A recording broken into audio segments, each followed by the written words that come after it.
A hormonterápiákkal kapcsolatban van egy zsigeri félelem az emberekben. 2002-ben megjelent egy olyan tanulmány, ami nagyon nagy sajtóvízhangot kapott. 160 000 nőt vontak be a kutatásba, 50-től 79 éves korig. A kutatást leállították, ugyanis annyi szövődmény jelentkezett, hogy a szakma is egy kicsit megijedt és megállt parancsolt. Azokat a terápiákat is leállították, amik egyébként működtek. Ma már tudjuk, hogy létezik egy olyan időablak, amikor érdemes elkezdeni a hormonterápiát, és akkor a prevenciós hatások érvényesülnek, és nem a szövődményekkel kell számolni. Nem csak a közvetlen tüneteket akarjuk kezelni, nem csak a hőhullámot és nem csak az éjszakai alvászavarokat szeretném megoldani, hanem hosszú távon szív- és érrendszeri betegségek szempontjából szeretném védeni, csontritkulás szempontjából szeretném védeni, és a hormonterápia akár a demenciák bizonyos típusaira is védelmet jelenthet. Dr. Popp Andrea szülésznőgyógyász szakorvos 2005-ben végzett a Semmelweis Egyetemen, és mára már több mint 3000 szülést kísért végig.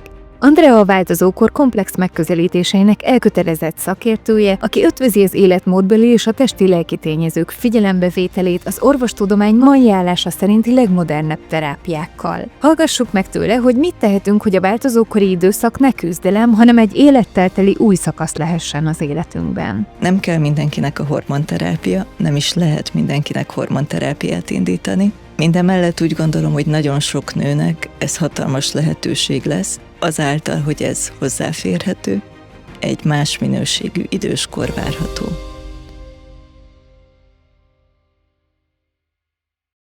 Sziasztok, Cupikára vagyok, mindenkit üdvözlök az Egymás közt első epizódjában, amiben a menopauzáról és a perimenopauzáról fogok beszélgetni, illetve ezt a témát fogom körbejárni. Vendégem a beszélgetésben Dr. Popp Andrea lesz, szülésznőgyógyász. Üdvözöllek, Andi, és nagyon köszönöm, hogy elfogadtad a meghívást. Köszönöm szépen a meghívást.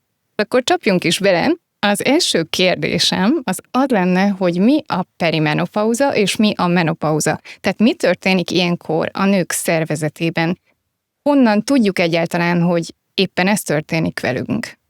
A peri az azt jelenti, hogy valami körül, a poszt az azt jelenti, hogy valami után, a menopauza pedig az gyakorlatilag egyetlen nap az életünkben, az az a nap, amikor 12 hónap eltelt az utolsó menstruációs vérzéshez képest. A perimenopauzát általában egy 5-8 évre szoktuk datálni, ez ugye megelőzi ezt a menopauza időszakot, és hogyha azt vesszük, hogy Magyarországon a menopauza 45-55 év között köszönt be, átlagosan 51 év körül, akkor van, akinél ez akár a 40-es évek elejére, vagy nagyon extrém esetben akár a 30-as évek végére is datálható. A posztmenopauza szakaszában van bármi jellemző történés? Miért emeljük ki ezt egy külön szakasznak? Ez jó kérdés, hogy miért emeljük ki.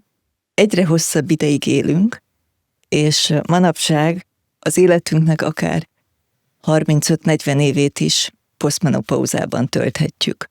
Ez egy elég hosszú idő ahhoz, hogy kialakuljanak bizonyos betegségek.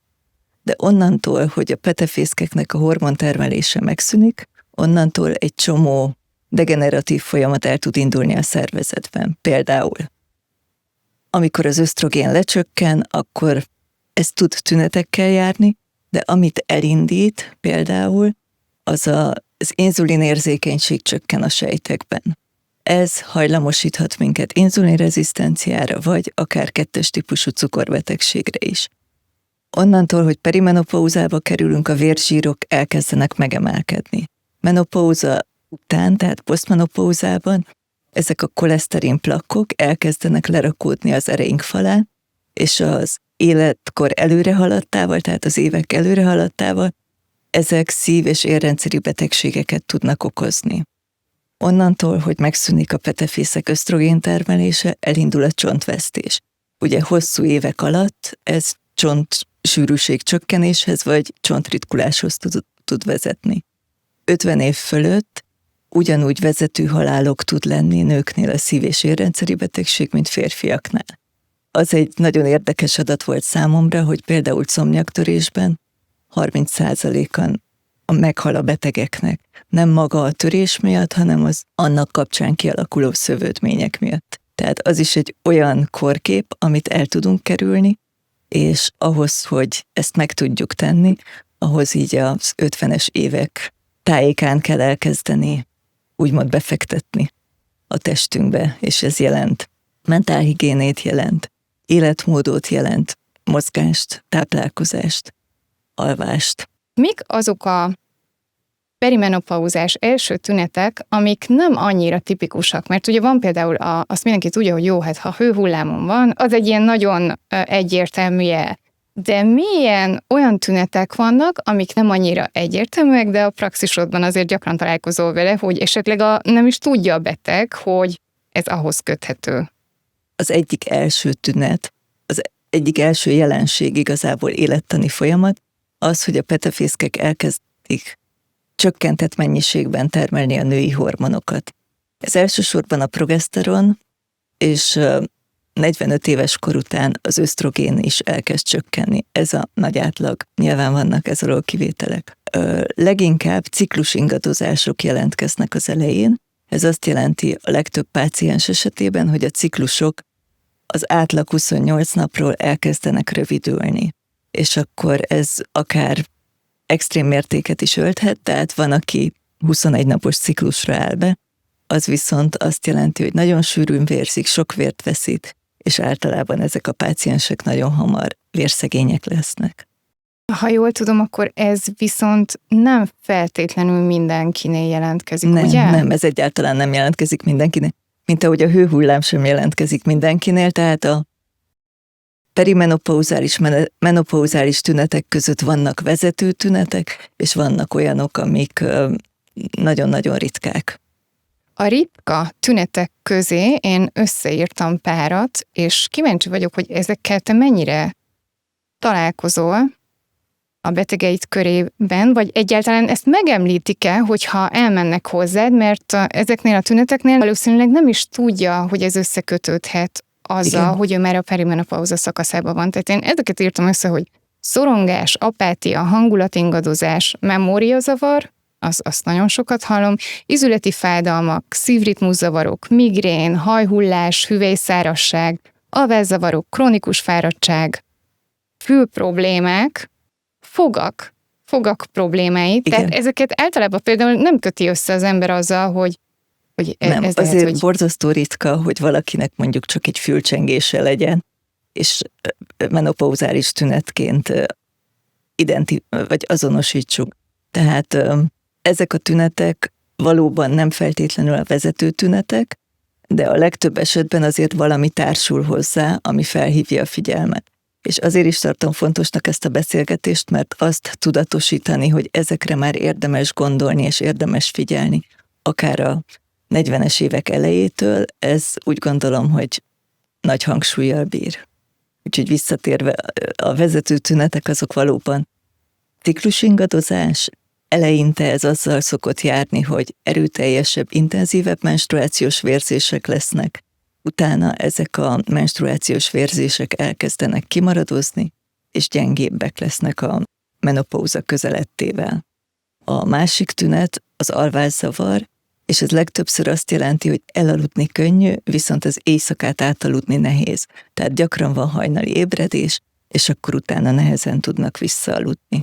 Abban az esetben, hogyha ezekhez az ébredésekhez hőhullám is társul, ami akár olyan is lehet, hogy ágyneműt kell cserélni, akkor meg ugye az ember átbillen már az ébrenléti szakaszba, akkor még nehezebb lehet visszaaludni. És akkor ez, hogyha hónapokon, nehogy Isten éveken át tart, akkor ez egy krónikus fáradtságot eredményez, és ugye kevés olyan embert tudok, aki egy ilyen alvászavar után ne küzdene hangulatingadozással, vagy munkahelyén teljesítménycsökkenéssel, vagy akár ez ugye nagyon tudhatni az interpersonális kapcsolatainkra is. Így van, tehát egymásra épülnek ezek, tehát egymást erősíti ez a sok... Igen, egy ilyen dominó effektussal igen, ezek tudnak egymásba úgy kapcsolódni, hogy akkor egy egész halmaz lesz, és akkor ezt így együttesen érdemes kezelni.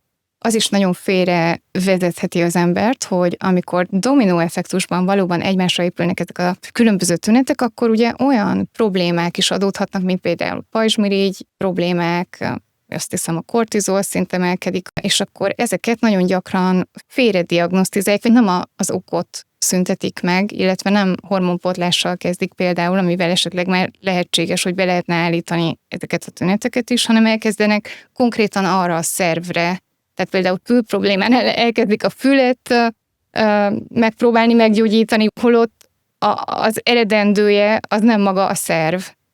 Igen, valóban. Akkor, amikor valakinél felmerül, hogy ezek a tünetek jelentkeznek, akkor illik kérni egy vérképet. Ugye szükséges egy nőgyógyászati vizsgálat, az ultrahangvizsgálat során lehet látni, hogy a petefészkeknek milyen az aktivitása, és akkor ez az egész úgy tud összeállni, hogy nagyon részletesen kikérdezzük a pácienst. Én speciál rá szoktam kérdezni a vezető tüneteken túl a ritka tünetekre is, mint például az izületi fájdalom. Ugye ez a befagyott vállszindróma, ez szintén tud menopauzához kapcsolódni, meg ösztrogénhiányhoz kapcsolódni, és valóban sokszor az ortopéd kolléga, aki ezzel foglalkozik, nem feltétlenül gondol arra, hogy a hölgy életkorából esetleg a menopauzális státuszára is rákérdezzen. Tehát, hogy kell egy holisztikus megközelítés, meg kell egy szakmák közötti együttműködés, de úgy gondolom, hogy manapság egyre inkább kezd nyitni e felé a szakma.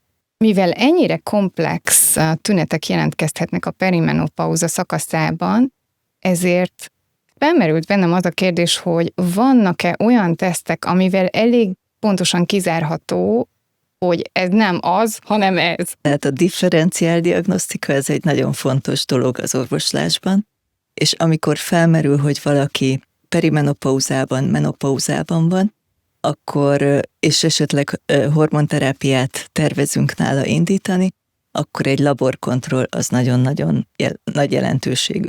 Tehát ilyenkor azon kívül, hogy nézzünk vérképet, májfunkciót, vesefunkciót, vérzsírokat, megnézzük a szénhidrátháztartást, megnézzük a pajzsmirigy funkciót is, és akkor ehhez lehet különböző egyéb paramétereket kérni. Az, hogy kinél kérünk hormonpanelt, és kinél tekintünk el ettől, ez egyéni.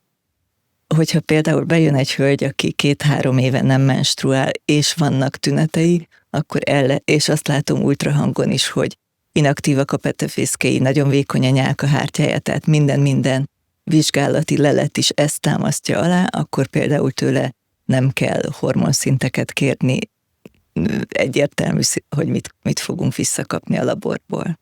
És akkor ezek alapján, a vizsgálatok alapján te már viszonylag pontosan ki tudod jelenteni, hogy ez az, tehát ez már a perimenopauza.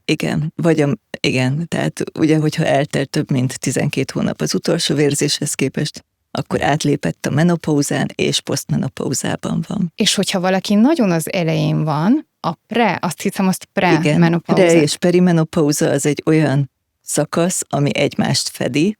A pre az azt jelenti, hogy előtt, a peri az azt jelenti, hogy körül, tehát inkább ma a perimenopauza szót használjuk a menopauzát megelőző évekre.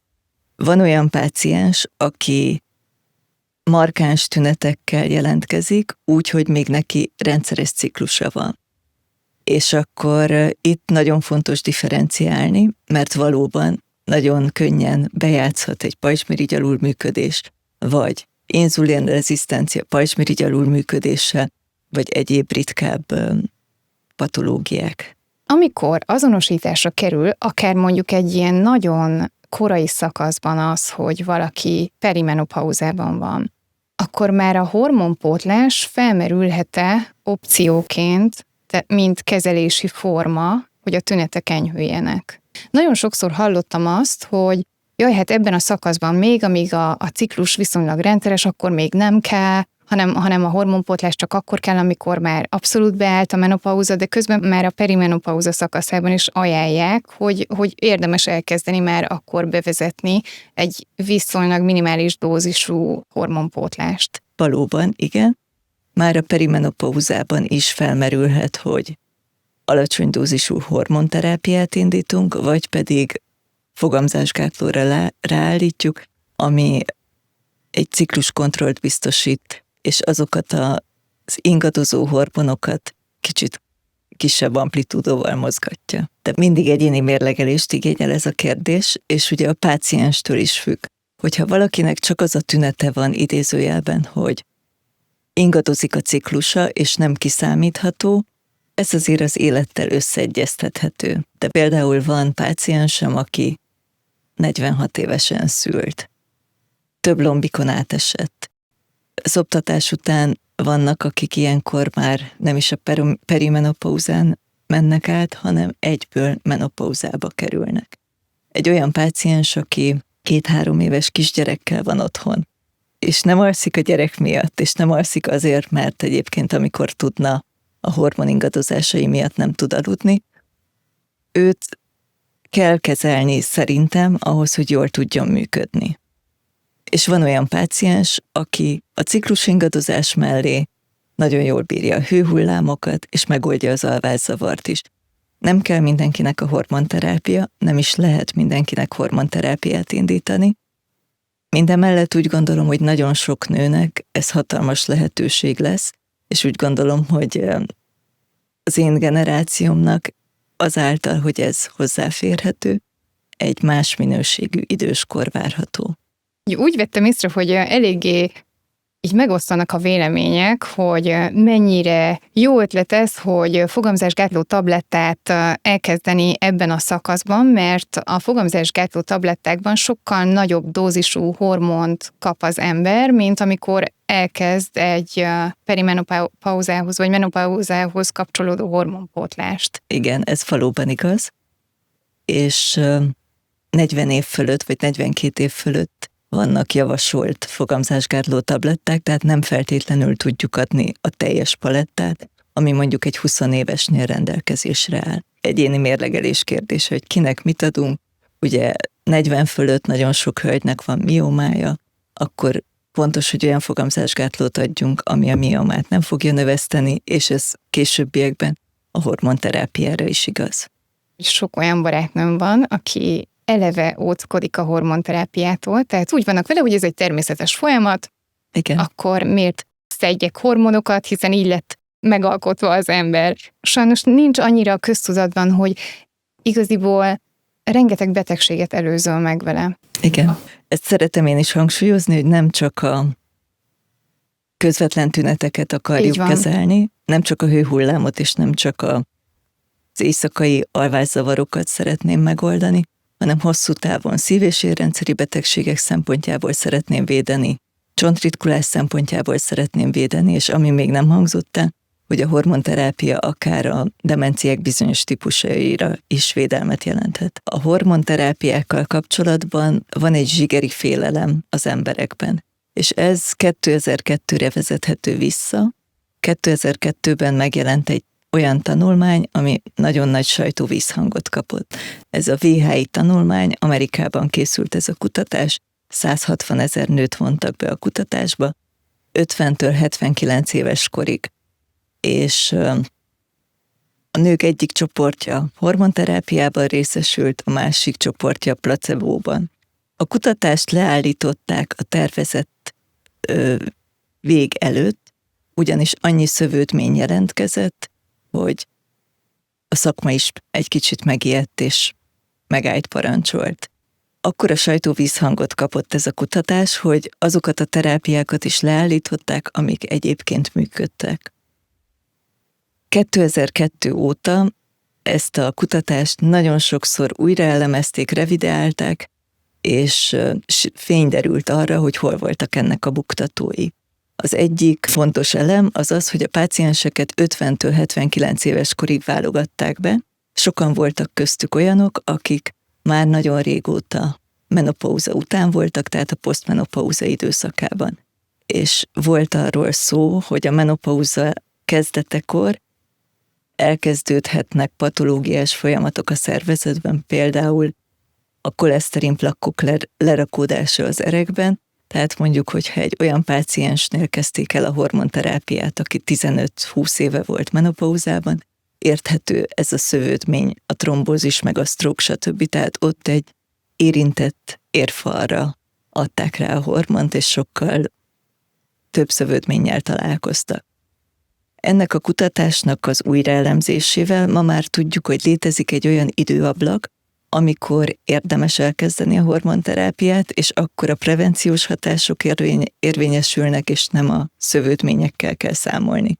És akkor nagyon fontos, hogy ez általában egy 5 év, tehát az a tapasztalat, hogy a menopauzához minél közelebb kezdjük el, annál inkább tud a védőfaktor, a védőhatás érvényesülni, és minél több idő telt el a menopauzától, annál több szövődménnyel kell számolni, mert hogy annál több probléma indul el a szervezetben. Ha jól tudom, akkor a menopauzakor ugye megindul egyfajta leépülés, tehát például, hogy az ösztrogén receptorok az agyban elkezdenek elhalni, ahogy halad az idő, és hiába viszed be a hormont, az agy már nem tudja úgy értelmezni és feldolgozni a jeleket, amiket ezek a hormonok küldenek, és már nem tudod vele elérni azt a hatást, amit el tudtál volna régebben. És a másik pedig tényleg az, hogy ugye addigra már a szervezetben olyan betegségek alakulhatnak ki, amit a csontritkulás sem van, mindegy, hogy honnan építjük vissza. Vissza lehet azért építeni, tehát nagyon sok pozitív hatása tud lenni, és akkor itt szeretnék az életmód faktorokra is nagy hangsúlyt fektetni. Hiába adok hormont, hogyha a páciens az életmódjával nem segíti ezt a folyamatot. Tehát ugye a dohányzás az egy relatív ellenjavallat a hormonterápiával kapcsolatban, de egy dohányos páciensnek én például személy szerint nem írok fel hormont, mert nagyon féltem őt, és borzasztóan szeretném elkerülni mindenkinél a szövődményeket. A páciensnek hozzá kell tennie a saját részét életvitelben, ahhoz, hogy ez jól tudjon működni. Ha nem alszik éjszakánként, mert kávézik, és fönt van, és dolgozik, és más csinál, akkor az alvásminőség romlása az ugyanúgy patológiás folyamatokat fog elindítani, hormonterápia mellett is. Vagy, hogyha nem megfelelően táplálkozik, akkor hormonterápia mellett is kialakul az inzulinrezisztencia, 2-es típusú cukorbetegség, és még sorolhatnám. Azt is fontos hangsúlyozni, hogy manapság más hormonkészítményeket használunk, mint akkoriban, amikor ez a kutatás készült. Amit akkor használtak, ösztrogénként, az a vemhes kancák vizeletéből kivont ösztrogén volt, és szintetikus progeszteron. Ma már szeretjük a bioidentikus hormonokat használni, illetve van egy olyan lehetőség, ahol ez is rajta van a palettán. Ez a bioidentikus szó, ez egy nagyon nagy hívószó, és rengeteg marketing kötődik ehhez. A bioidentikus az azt jelenti, hogy a saját hormonjaink molekula szerkezetével megegyező készítményről van szó. Ezt lehet ugyanúgy laboratóriumban előállítani, és vannak olyan gyártók, akik bioidentikusnak titulálják a saját hormonjaikat. Ez azért tud megtévesztő lenni, mert nagyon sokan, akik a készítményeikre ráírják, hogy bioidentikus, nem estek át azokon a biztonsági, meg hatósági engedélyeken, ahol garantált, hogy a készítménynek nincs mellékhatása, hosszú távon vizsgálták, és végigment az a folyamat, amit a gyógyszerbiztonság előír. Én betegként honnan tudhatom, hogy amit én szedek, az valóban bioidentikus, ami vagy sem? Ami vényköteles, az valószínűleg azokon, igen, tehát nem tudok olyan készítményt felírni, ami nem ment át ezeken a gyógyszerbiztonsági vizsgálatokon. Akkor igaziból a bioidentikus az lehet szintetikus. Ugye ezt jól értelmezem? Igen, tehát laboratóriumban, a szintetikus az azt jelenti, hogy laboratóriumban előállított, igen. De a bioidentikusokat is ma már laboratóriumban elő tudjuk állítani. Igen. Nagyon-nagyon sok félreértelmezés van ezzel kapcsolatban. Én magam is azt hittem, hogy ez vagy-vagy. Nem, például a mikronizált progeszteron az egy bioidentikus hormon. Az pont ugyanolyan molekulaszerkezetű, mint a mi szervezetünkben termelődő progeszteron vagy sárgatesthormon. Viszont azt is laborban állítják el. Igen. Azt kell érteni, hogy ez egy nagy halmaz. A nagy halmazon belül van a biztonságos, amit ugye receptre írunk fel Magyarországon, és van az, amit valahogy forgalomba hoztak, nem tudom, és akkor igen, tehát például táplálékkiegészítőkre nagyon szeretik ráírni, hogy bioidentikus hormon. Ezek ugye fitohormonok. Tehát amiket én vény nélkül veszek meg, készítmények, ugye, ha jól tudom, vannak krémek, illetve tablettek, azok általában mind ilyen Ezek legtöbbször gyógynövényekből kivont fitohormonok, igen, készítmények, és azt kell tudni róluk, hogy az enyhébb, meg közepes erősségű tüneteket nagyon szépen tudják kezelni. A placebo hatás az szintén hozzájárul ahhoz, hogy a páciens azt érezze, hogy nála ezek a tünetek mérséklődtek, és akkor nagyon boldogok, hogy hat, és van, akinek ez tényleg elég. Viszont tudni kell róluk, hogy a receptorhoz való kötődési képessége a százada, esetekben ezrede a receptre kapható készítményekének, tehát hogy egy nagyon-nagyon szerény hatást lehet elérni, és hogyha valakinél masszív tünetek vannak, akkor ez nem fogja megoldani, és nem fogja megoldani hosszú távon a csontvesztést, nem fogja megoldani hosszú távon a érfalkárosodást. Tehát ezeknek az a hatása nincs meg, ami a vényre kapható hormonoknak, hogy mondjuk, hogy a posztmenopauza szakaszában védjen engem a betegségektől. Igen. Amennyiben úgy döntök, hogy mondjuk használtam egy ideig ezeket a vény nélkül kapható készítményeket, és aztán úgy látom, hogy már nem használ, és rászánom magam, hogy akkor elmenjek, és felírassak magamnak hormonokat, ezt meddig tehetem meg? Tehát mi az optimális időszak arra, hogy valaki elkezdje a hormonpótlást? Ez még a perimenopauza, vagy te, mint orvos azt mondod, hogy inkább érdemes addig várni, addig húzni, ameddig csak tudom? Visszautalnék a VHI tanulmánnyal kapcsolatban elhangzottakra, hogy van ez az 5 éves időablak, amikor a leginkább javasolt elkezdeni, tehát az utolsó menstruációhoz képest 5 éven belül. A szakma azt mondja, hogy legkésőbb 10 évig ezzel léphetünk, viszont arról is már szó volt, hogy minél hosszabb ideig várunk, annál több patológiás folyamat indulhat el a szervezetben, és akkor egy érintett érfalra, vagy érintett csontrendszerre hormont adni, sokkal többet kell dolgozni a hormonnak annak érdekében, hogy egy kívánt hatást elérjünk, vagy prevenciót elérjünk. Hogyha valakinél azt mondjuk, hogy felmerül a hormonterápia, akkor a nőgyógyászati vizsgálatot még kiegészítjük ugye laborvizsgálattal, kiegészítjük a komplex emlővizsgálattal, ez azt jelenti, hogy emlő ultrahangot, mammográfiát nézzünk, vagy van a mammográfiának a modernebb 3-dimenziós változata, amit tomoszintézisnek hívunk, és akkor ezen kívül még szükséges egy csontsűrűségvizsgálat, ahol felmérjük azt a státuszt, amiről indulunk. Van páciensem, aki 40 évesen már oszteoporózissal, csontritkulással küzd, szerencsére nagyon ritka, de hogy náluk úgy gondolom, hogy nagyon-nagyon fontos az, hogy figyeljük az állapotot, és próbáljuk meg visszaépíteni a csontállományt, ezt a hormonterápia segítségével részben, a másik rész pedig életmódbeli változtatásokkal. És mi a helyzet akkor, hogyha elmegyek azért hozzád, hogy én szeretnék hormonterápiát, végigmegyek a vizsgálatokon, és te találsz olyan tényezőket, amik alapján nem adható nekem a hormon. Mik lehetnek azok az esetek, amikor valakinek nem adható hormon, és mit lehet ilyenkor csinálni? Igen, ez egy nagyon fontos kérdés.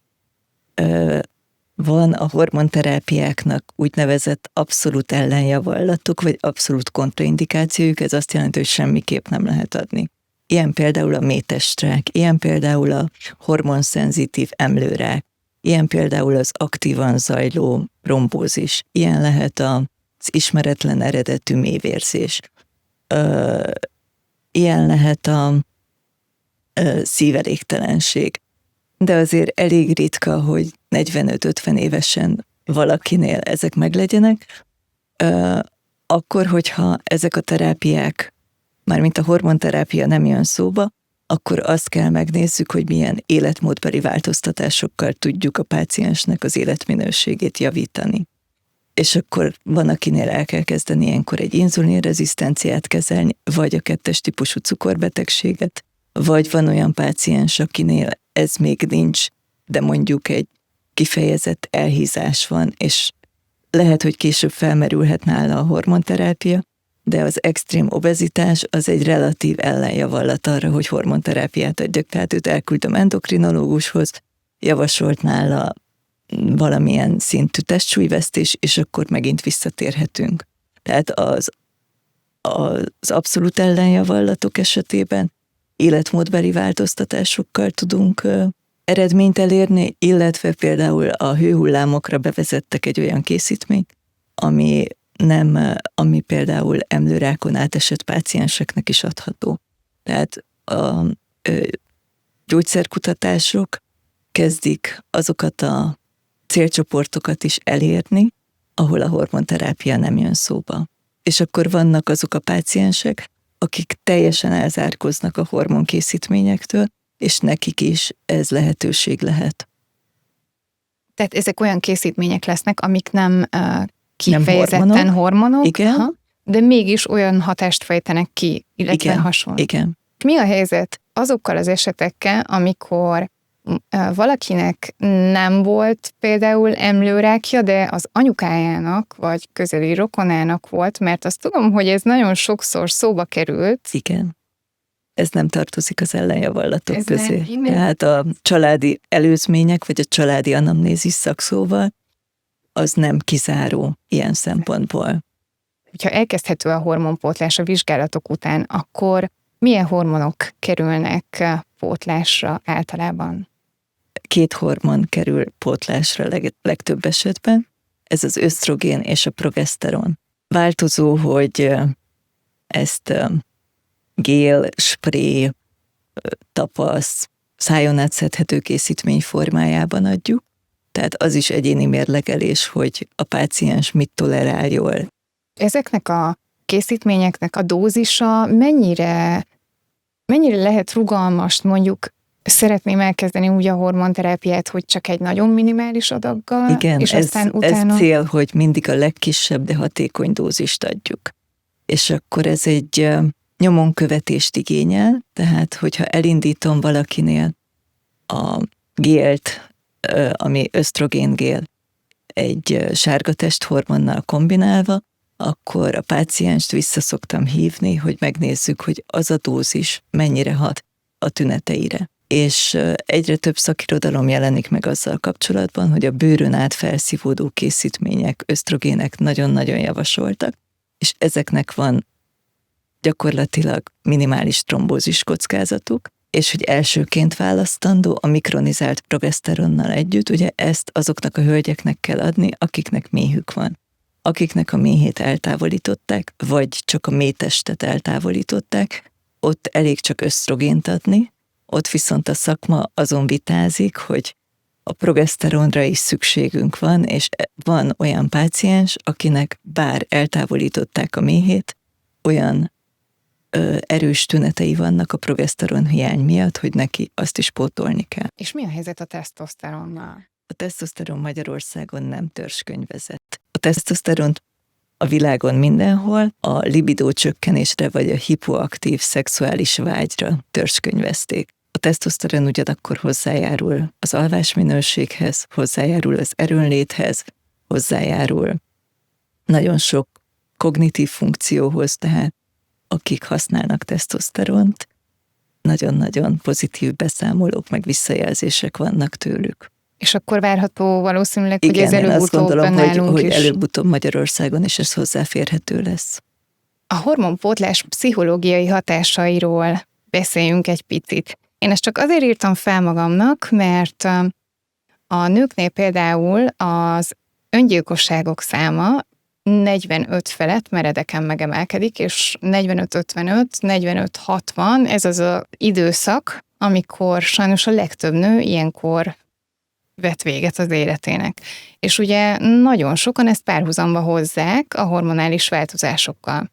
Erről valóban van szakirodalom, és arról is, hogy a vállások száma is megnő ebben az időszakban, És arról is van szakirodalom, hogy nagyon sok hölgyet szorongás miatt pszichiáter kezel, vagy kardiológus kezel mondjuk heves szívdobogás érzés miatt, de visszatérve a pszichológiai tényezőkre, ugye a hormonterápia onnantól, hogy megoldja, vagy segíti az alvás minőséget, segíti a hangulatot stabilizálni, segíti az anyagcserét stabilizálni, ezek mind-mind-mind összefüggnek, és hozzájárulnak egy általános jólléthez, és hozzájárulnak ahhoz, hogy ha problémája van, akkor aktívabban kérjen segítséget, és mondjuk ne egy apátiába csusszon bele, hanem eljárjon pszichoterápiába, ahol indokolt lehet a pszichiátriai készítmény felírása. Tehát nem feltétlenül oldja meg a hormonterápia a súlyos depressziót, vagy egyik-másik pszichiátriai kórképet, viszont segíthet abban, hogy hamarabb akár elhagyják ezeket a készítményeket. És az egyértelmű, hogy ha jól alszunk, akkor azért sokkal könnyebb jobb az a nap, ember és ez kedve, így mindenre van. kihat. Igen. A következő kérdés, amit ide felírtam magamnak, és szerintem ez sok nőt érdekel, hogy a hormonpótlás szerepe a bőrápolásban. Ugye az ösztrogénhiány mellett elkezdődik a kollagénrostok intenzívebb bomlása, vagy a kollagénszintézis csökkenése, tehát mindenképp az ösztrogénnek van egy pozitív hatása erre is, de az borzasztó egyéni, hogy a hormonterápia kinél őrzi meg a fiatalos külsőt, és melyik az az adag hormon, ami már a bőrre is hat. Általában, hogyha egy nagyon alacsony dózissal indulunk, amit ugye preferálunk, akkor az legtöbbször a hőhullámokat meg az alvászavart oldja meg. A csontvesztés elkerülésére nem mindenkinél elég. És ugyanígy, hogyha van egy olyan páciens, akinek mondjuk napkárosodott a bőre, vagy kötőszöveti gyengesége van, és ez az arcon is megjelenik, akkor még nincs kifejezett dózisa annak a hormonnak, ami az arcra hat, és talán nem is lesz. Én a mesterséges intelligenciától várok nagyon sokat, mert úgy gondolom, hogy pár év múlva annyi adatot fog rólunk elemezni, hogy sokkal személyre szabottabban meg tudja mondani a dózisokat. És ez nem csak a hormonterápiákra igaz, hanem valószínűleg a magas vérnyomás, valószínűleg a szorongás csökkentőkre is, és a táplálékkiegészítőkre is. Arról mit gondolsz, hogy vannak, akik ösztrogénkrémet kevernek Ugye arckrémbe? Ez a vaginális ösztrogén, Igen. amit kevernek, és az a legesleggyengébb ösztrogén. Nem tudom, mennyit kell kenni, hogy hasson. Úgy gondolom, hogy ha időben elkezdi valaki, és más bőrápolást is használ, akkor tud hatékony lenni.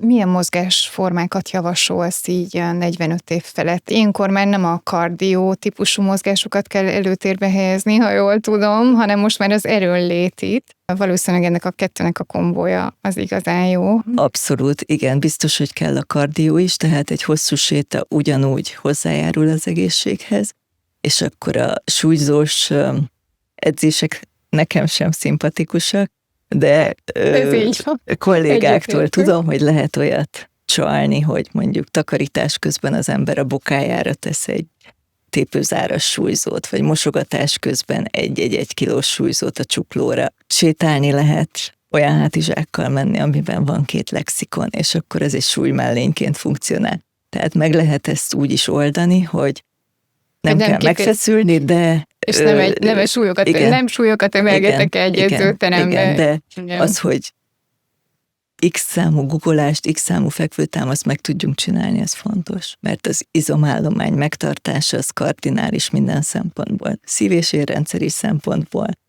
csontritkulás szempontjából, ízületi mozgás szempontjából, egyensúly megtartás szempontjából. Tehát a mozgás az egy kivéthetetlen, kötelező dolog. Mozgás nélkül elkezdjük az izmainkat veszteni, elkezdjük a csontállományt veszteni hormonterápia mellett is. Tehát nagyon-nagyon sok patológiát látunk az úgymond városi mozgáshiányos életmód miatt.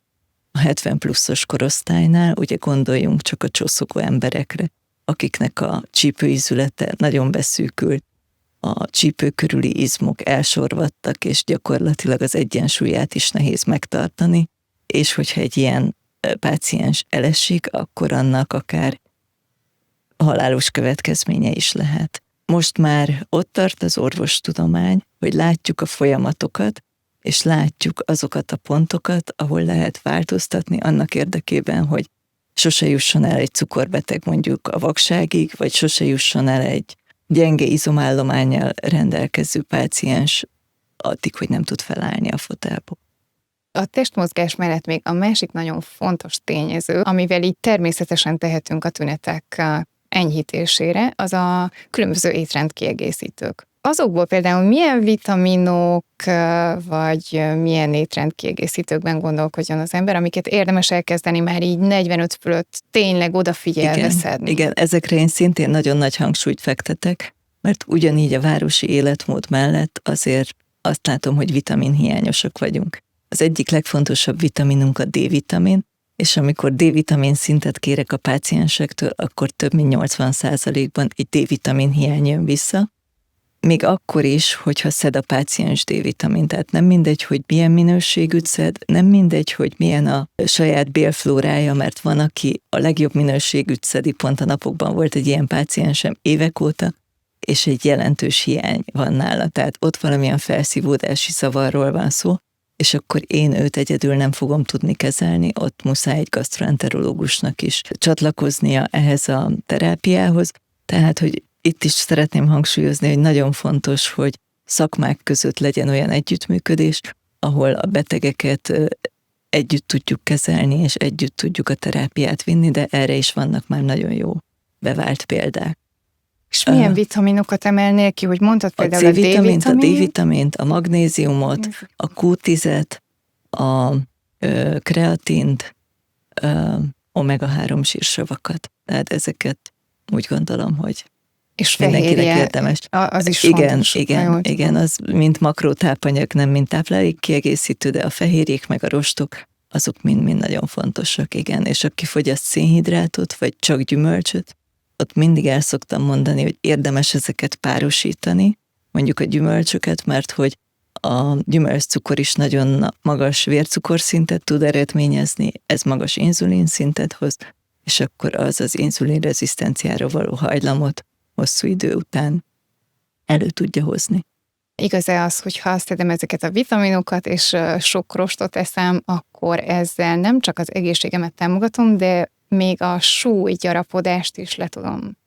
Tehát mérsékelni tudom, hogy a rostbevitel az jelentősen tud segíteni például a hasi zsír lerakódása ellen. Igen. Perimenopauzális tünet lehet, hogy megváltozik a testzsír eloszlása, és akkor az is figyelemfelhívó tud lenni. Most kezdjük érezni, hogy ránk zuhan az a rengeteg félrekezelt ember, aki a 80-as években született, és 80-as években a táplálkozástudomány azt mondta, hogy 70%-a a tányérodnak legyen gabona. A másik, hogy annyit nassolunk, és gyakorlatilag nem is léteznek 3 óránál, vagy 4 óránál hosszabb étkezésmentes szünetek. Igen, és ezek mind-mind összeadódnak.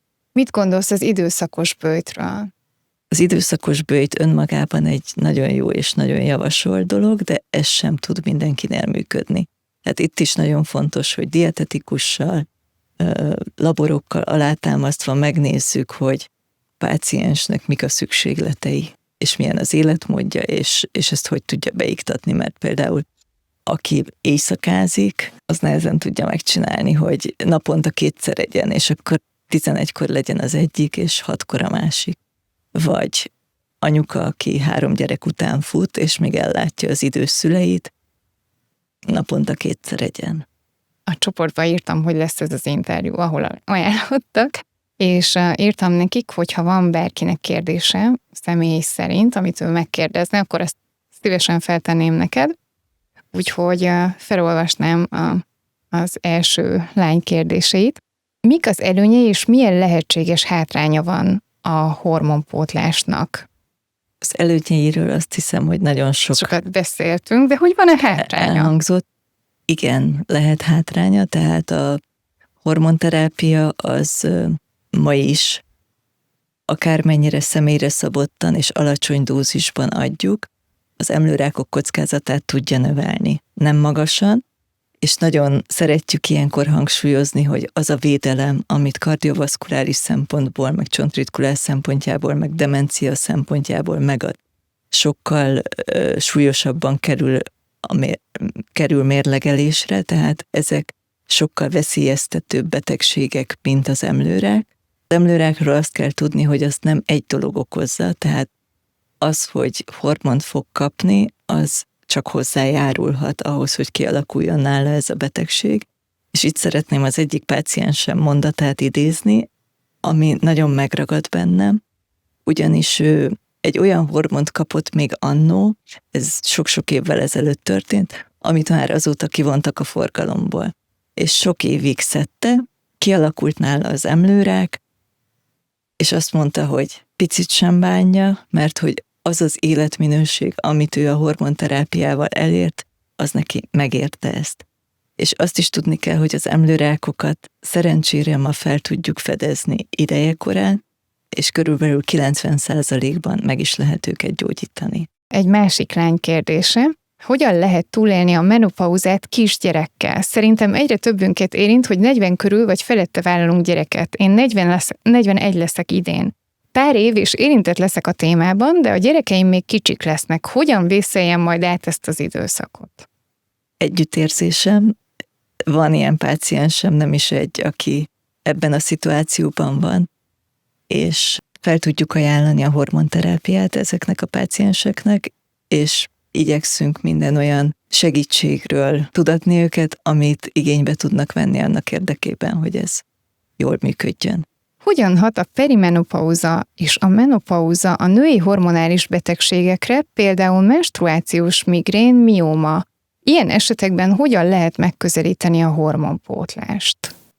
Igen, ez jó kérdés, nagyon fontos, köszönöm szépen. Tehát a neurológiai tünetekkel járó migrén, az már tud ellenjavallata lenni annak, hogy valakinek hormonterápiát indítsunk. Ez nagyon ritka, nagyon sokszor ez a migrén egy fejfájás, ami a hormon eséshez köthető, ami közvetlenül a menstruáció előtt megjelenik.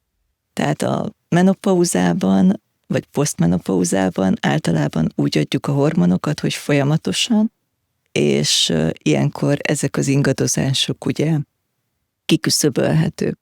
Mióma esetén függ a mióma méretétől, függ a mióma helyzetétől, hogy elkezdhető-e a hormonterápia, vagy azt mondjuk a páciensnek, hogy előbb meg kell oldani a miómát, mert hogyha hormonterápiát indítunk, az nőni fog, és akkor annak a vérzészavarával, növekedési tendenciájával és szövődményeivel kell foglalkozni.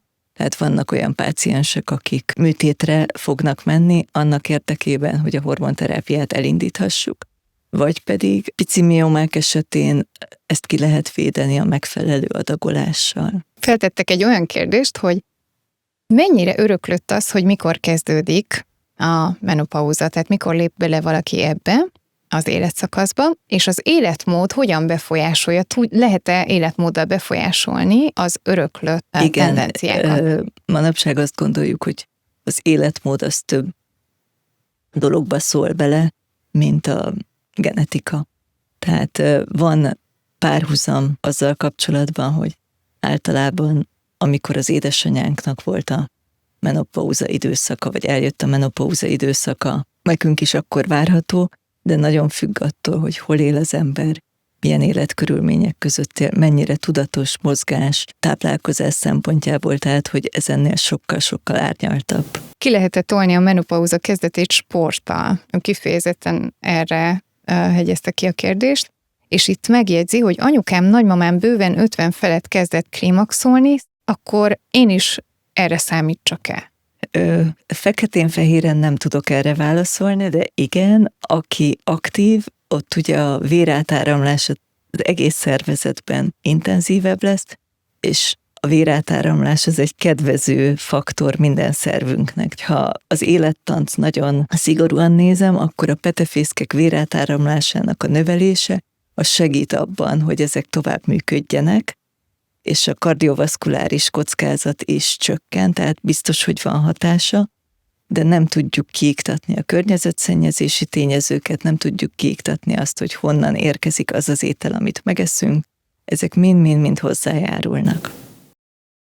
Andi, nagyon köszönöm, hogy eljöttél, és elvállaltad ezt az interjút. Én biztos vagyok benne, hogy rengeteg lánynak fog ez nagyon sok segítséget nyújtani, vagy tényleg olyan információt, amit eddig még nem olvastak, vagy nem hallottak róla. Még azt szeretném megkérdezni, hogy van-e bármi, amit úgy érzed, hogy szívesen elmondanál még a témával kapcsolatban, és mondjuk én nem kérdeztem rá? Azt hiszem, hogy szóba került, hogy most alapozzuk meg az elkövetkező 30-50 évünket, és az, hogy ez a lehetőség nekünk megvan, rendelkezésre áll az orvosi tudás ehhez, és rendelkezésre állnak különböző készítmények, úgy gondolom, hogy történelmet írunk ebben, és most fogjuk letenni az alapköveit annak, hogy lehet magas minőségben idősödni, és magas életkort úgy elérni, hogy jó állapotban vagyunk, és ennek a környezetünk is örül. Ez egy nagyon jó végszó volt, nagyon köszönöm még egyszer. Köszönöm szépen a meghívást.